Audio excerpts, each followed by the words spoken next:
they'll be asked by the security person. That visa fee is actually waived off. So, like, for example, hi, my name is Arnab. Welcome to my channel.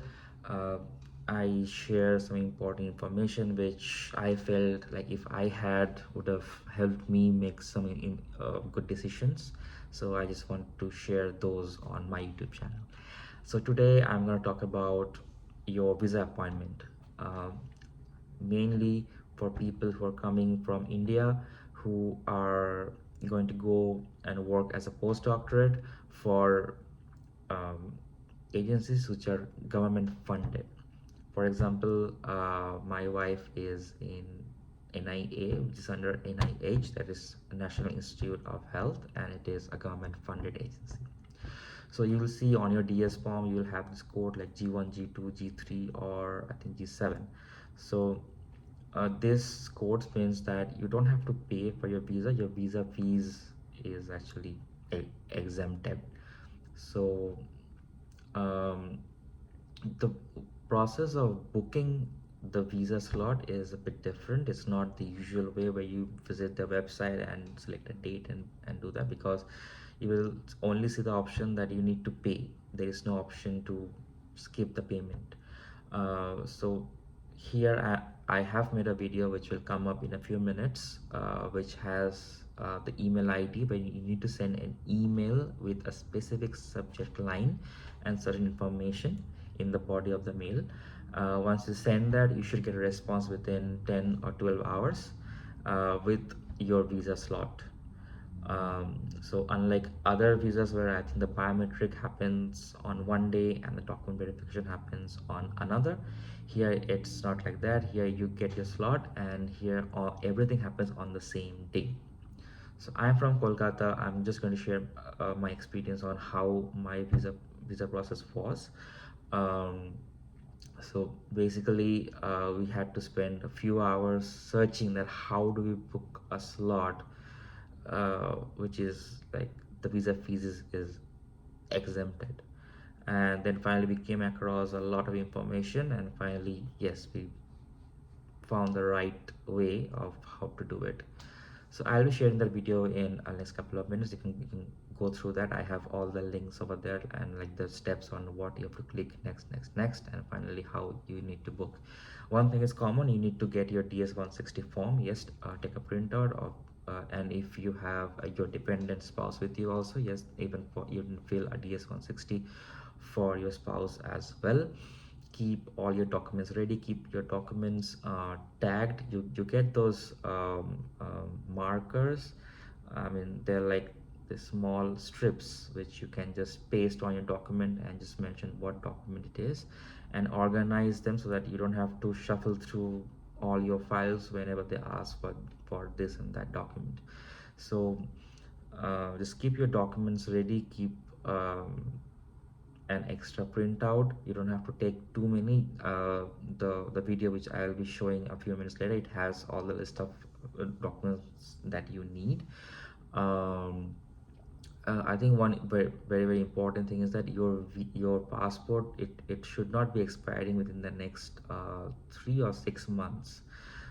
So what we did is we got it renewed recently, so we have 10, 10 more years. So sharing my experience. So when you book us, when you get a slot for your visa interview in Kolkata, my advice is you reach at least 15 minutes early. When you reach the place, you will see that there are two lines, one which is near the entrance and one which is on the opposite lane. Basically the people whose appointment is near to the time, they'll be asked by the security person to stand in that queue which is near the entrance, and other people we will have to stand on the opposite queue. So there are security guards over there who are just doing their job. So you can go up to them, you can ask them, show them what is your appointment time, and they'll help you out and like let you know that where to stand accordingly. So one important information is that when you go there, either you're going by a car or you're going like by metro or train. um, Take somebody with you who is willing to wait for you. Why? Because you're not allowed to carry your bag, water bottle, mobile, wallet, or anything. You can just carry a folder which will only have your documents. That's all. So even if you're going in a car and you think that I'll just keep everything in my car and I'll just walk up there, you can't do that as well, because you cannot carry your car keys as well. So if you have a driver with you, then fine, you can leave your keys with them. If you're going with a friend, then you have to leave your keys and all your belongings with your friend. So it's better to take somebody with you who doesn't have an appointment, obviously. So the process is very smooth and fluidic. You know, like it happens fast. There is no lag or much wait time. So when you get onto that queue, which is near the entrance, you just keep your documents ready. There will be two people standing there who will just verify if you have the like if you have all the right documents and if you have the appointment or not. So when you get the appointment, take a printout of that. Take two copies, one for you, one for your spouse. If you're going alone, then you just need one copy. Show them that and show them whatever documents that they ask for, and then they'll usher you inside the building. Once you're in, you need to keep all your documents in a tray that will pass through a metal detector, and then you also pass through a metal detector. Security is very tight. So once you enter there, you will again enter one more small room where you have to be in a queue. There will be some people coming across asking you what is your visa type. So uh, I was when we went, we were standing amongst a lot of F1 students. But when they asked us our visa type and we said J1, J2, uh, they told that you can go ahead. So we crossed all those people and we went inside, and our like basic document and I think the biometrics were done on one counter. Once that is done, you again stand in another queue where they actually will where you actually have your visa interview, where they ask you a few basic questions and they scrutinize all your documents. Okay, so on the first step only, you submit your passport to them, and then on the second step it's your documents and just a few questions to so that they get to know you.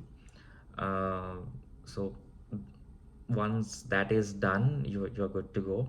uh, for us, I think the entire process was just an hour.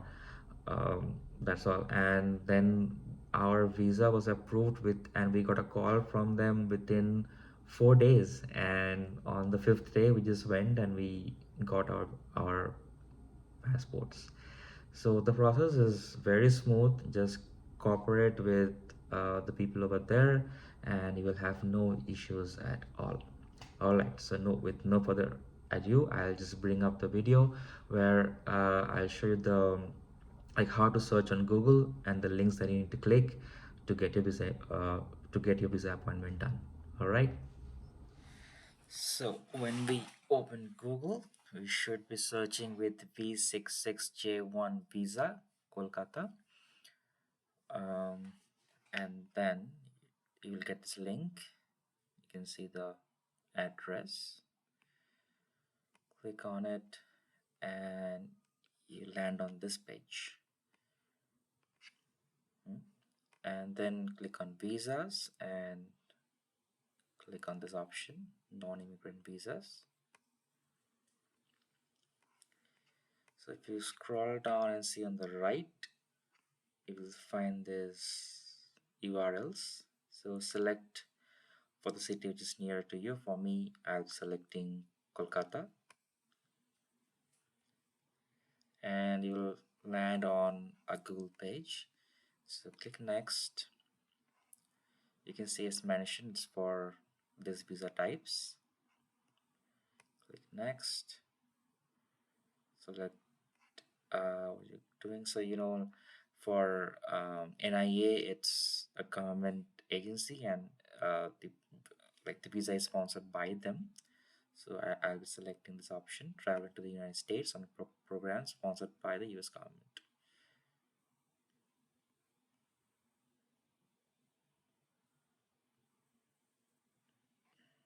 You can see the steps over here. So first you need to fill out your DS-160. You click on the link and you will get the DS-160. And as you know that for the visas with this program G1, G2, G3, G7, um, the visa fee is actually waived off. So like for example, my wife got into National Institute in Aging, which is under NIH, that is National Institute of Health. So the visa fees is actually waived off. And like if you go to it, like so to schedule your visa interview, it's not the normal process which you follow, which you like uh, book your dates, book your slots and all that. So this is the email ID that you need to use, and this is subject line you need to maintain, and this is the like these are the information that you need to send on your email, and so the documents that you should be taking with you to for your visa interview. So we had to do some googling and then find it out. So I'm just sharing this with you so that it helps you to get your appointment easily. It Because it's not out there on the internet like how to proceed to get your visa appointment for people who are um, going with the programs which is G1, G2, G3, or G7. So you have the link, you have the steps. Now I think it should be much easier for you to go ahead with the next steps. So okay, you can complete the next steps. Like I'm not going to go ahead because I already have my visa, so I don't want to proceed further. But yeah, you can proceed further. Complete your DS-160. Take a proper printer of your DS-160. Take printers of all your documents, and yeah, you should be good to go. Hey, we're at the end of the video. I hope you guys found it informative. Please keep in mind about those points which I made. Like once you reach the consulate, you will not be able to carry any of your belongings except your documents. So do take somebody with you who is willing to wait till you go through the entire process. Just relax. You will pass it. It will go through well. Just keep an open mind and open ears to whatever the instructions are being shared with you, uh, like once you enter the building, and it will be a breeze. It's a very smooth process. The people are helpful. Just relax. Okay. And if you like the information that I've been sharing through my YouTube channel, you can like and subscribe. Then this will just motivate me more to make more of such contents and help you guys through your journey. All right, take care. Bye bye.